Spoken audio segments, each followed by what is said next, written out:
Hello, welcome to Donald Rose Podcast. I'm your host, Justin. By the way, I just wanted to say I'm sorry I haven't uploaded stuff in the last 2 days. I was busy and I was supposed to go see a movie on Saturday evening, and then it ended up happening, which totally pissed me off because I was looking forward to going to see the new Left Behind movie starring Kevin Sorbo. But it is what it is. So today we're reviewing another South Korean serial kill movie slash crime thriller, which we watched on Tubi, which is about 2 hours. I almost bought this movie at the video store, and God, I'm glad I did not buy it because I did not like the movie. The movie is directed by Su-yeon Lee and starring Cho Jin-Woong as Dr. Byeon Sung-hoon. Kim Dae-myung plays Sung-gin, the butcher. Shin Gu as Shun-gyun's father. Loon C.A. as Soo-jung, and Young-chang Song as wow, what a spoiler.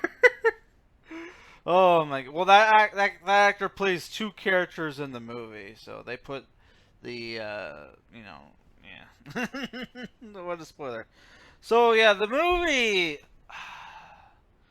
and I really hate when movies do this, but yeah, I'll talk about it later. But like, yeah, it's one of those movies where you have an unreliable, what's it called, narrator? Not unreliable narrator, unreliable protect. I forget the stupid film making term, but it's one of those movies where like, oh, things may not be what they seem, right?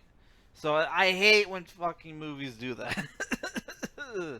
The movie's about a middle-aged doctor called Dr. Byeon, who moved into uh, a small town to work at a clinic because his clinic business went under, and he's recently getting divorced by his wife, right?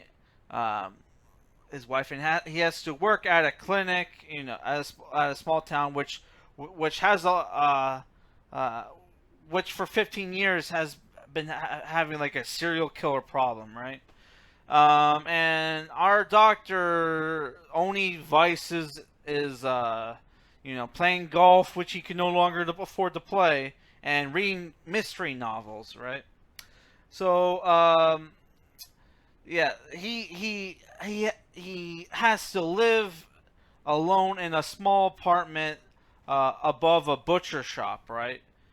Right, and at his clinic, right, where he is a hot young nurse called Mi Yun, right?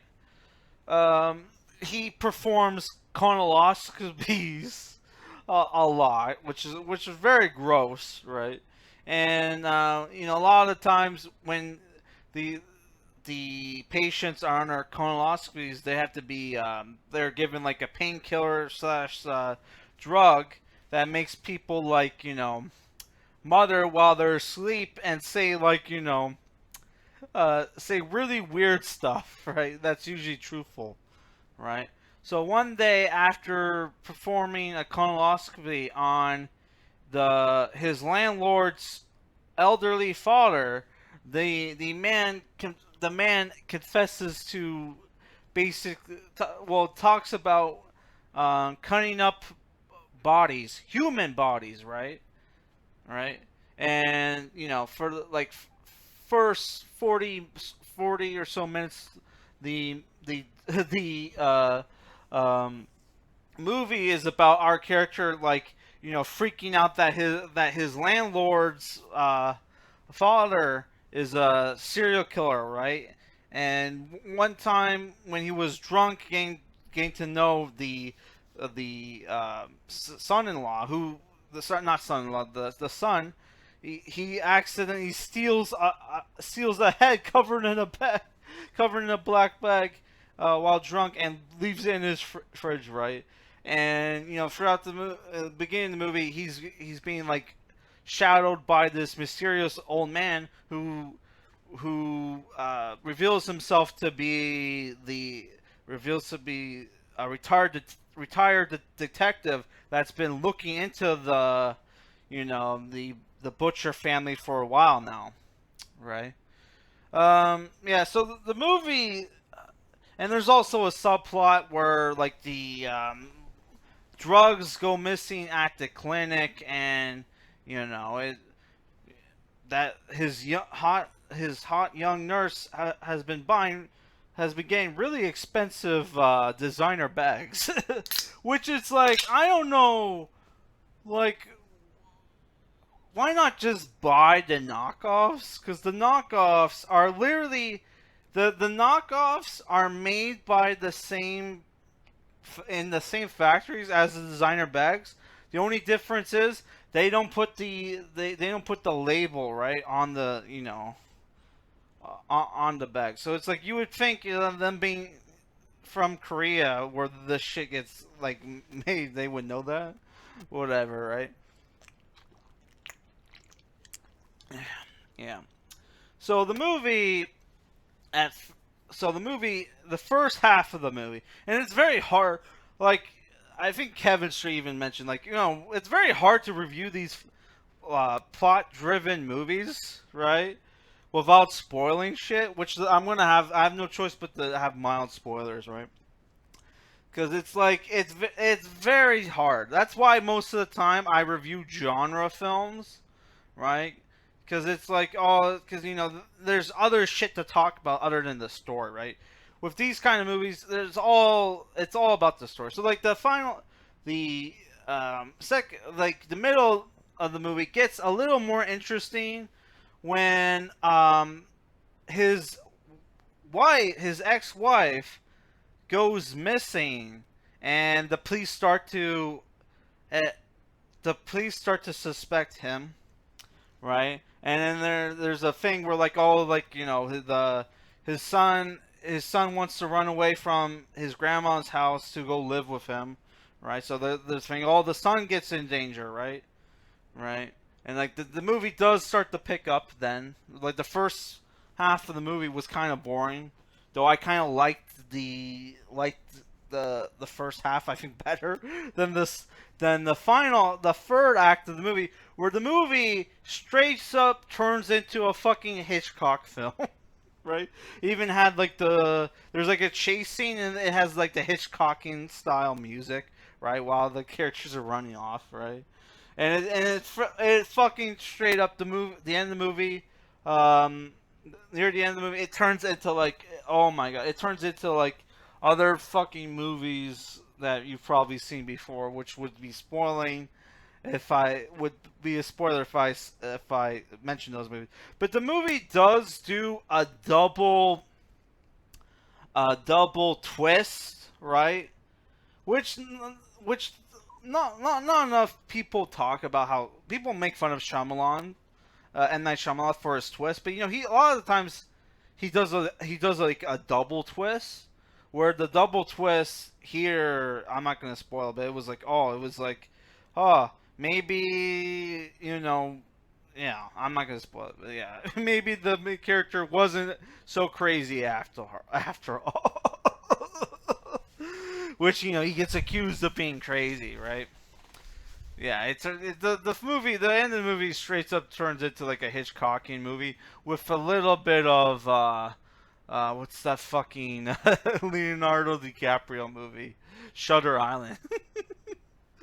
Oh, but the movie, it's a thing where like if I really hate fucking movies with unreliable protagonists, or whatever the fuck the term is, right? Where you think everything you're being shown on screen is the actual like what's going on, but really, you turn it. The end of the movie happens. It's just, oh yeah, that what you were shown before turns out to be bullshit. There's a little bit of that here, but it's not completely, right. I did think the cinematography was great. The film, the acting was good, right. And music, even though there was the Hitchcockian shit, was good. Though the dream, there's like nightmare dream sequences in the movie, and like, okay, I know this is fucking fake. Come on, right? That was kind of bullshit, but yeah, they were good too. But it's the thing where I just hate fucking movies with unreliable narrators, and like this is like the second fucking South Korean serial killer movie where it did that fucking shit. Like the first one I reviewed was Spider Spider Force had that, and the last serial killer movie I reviewed had that too. But that movie, that movie had a reason for why you had an unreliable narrator and protagonist, because it was the guy. They were going for a mental thing where the guy had fucking Alzheimer's, and you knew throughout the whole movie that the guy had Alzheimer's, right? So in the back of your head, you're like, "Oh, is this really happening?" But yeah, I just really hate this shit. Oh, and the movie, I don't know. It's the movie. It has some redeeming features, right? And if you're a Gunpla fan, it's funny how like the main character in the movie is like broke, right? But he could he spends the day with his son. He's like 10 years old and buys him like a bunch of shit. He buys his son. I might be wrong, but I think he bought his son like a fucking perfect grade wing Gundam double wing Gundam Zero custom from fucking and this waltz, right? A fucking perfect grade. How the fuck is a 10-year-old kid gonna build that? The fuck? At first I thought it was a master grade, but like the box was so fucking huge. It's like, oh no, that's the fucking perfect grade. Those go for fucking how much? I think they go for like what, 100, $200? Oh my god, those fucking things, man. And those fucking, I've never built a perfect grade, but I had tried to build real grades, and they're like the second hardest one after before perfect grades, which is the hardest fucking gunpla kits to build. And it's like, holy fuck, man. I couldn't handle a fucking real grade. So the fact that like he's buying that for his 10-year-old kid, I'm like, oh god. Yeah. So overall, it's the thing where the movie's a little boring, and the first half of the movie does pick up in the middle. But I don't know. It's the thing where it's like, the final act of the movie might infuriate people. I don't know. Like I'm one of those people who hate the fucking bullshit where like, oh, it's the unreliable narrator, right? So if that shit doesn't fucking bother you, the movie is I would say it's a solid 6 out of 10. Probably is a 7 if I didn't just hate that bullshit. But yeah. Overall, I would say the movie, I guess, is worth watching. So, yeah. And the movie's on Tubi. But the movie is like 2 hours long. Oh my god. So, yeah, the next movie we're going to review, I think we're going to go back to reviewing, like, easier films to review. Like, my next movie review is going to be a found footage horror film called Banshee Chapter. Which I think it's supposed to be found footage. I don't know. So, yeah, peace, guys.